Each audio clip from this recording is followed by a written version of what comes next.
Yes. The New Mexico garage. There they all are. So for my setup, if I were going to have these on the dolly, that would go under that, would go under that, would go under that. The purpose of that is so that I can open everything.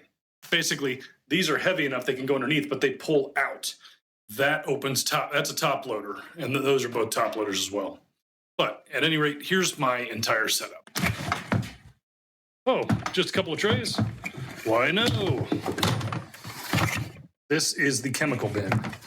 Cleaners, oils, greases, etc. They go in there with cleaning utensils on top. Over here, easy access. Sockets, socket extensions, Allens, Torx, all of that. Easy to reach, easy to deal with.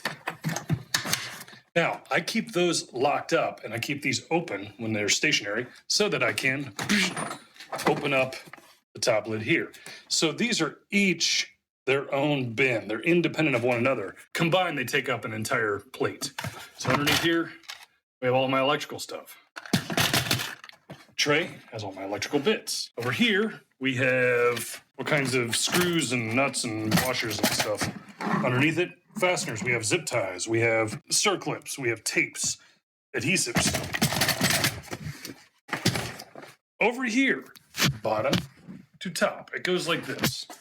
In here, caveman tools.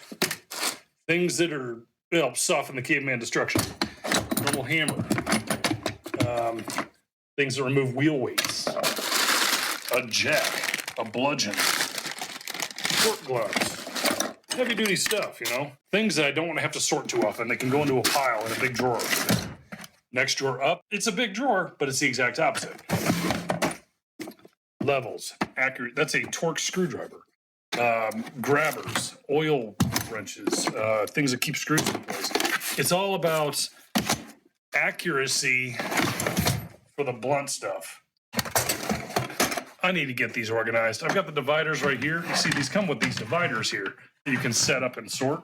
I just have not made the time to do that. Maybe I'll do that right now. Anyhow, wrenches. Well, they've got their own labels. They're organized. Middle drawer. Things that do this. Up here. All of my screwdrivers. All of my jewelry screwdrivers, measuring stuff, accuracy items of a lesser nature, tire-related repairs, and valve check. Those are my feeler gauges. So all of this is an entire garage's worth of, well, what I need to do things mediocre. And when you put them in the back of a truck, they fit. I mean, everything clicks into place. The biggest selling feature on these, despite the fact that they're durable, and that they're from a name brand that's well known and trusted. They click into one another. They click into that. This one clicks. You can see it. You can see the shape there. Same goes with that. They all click and you can walk them down the road in a dolly. There it is. Milwaukee Packout. Kicking arse.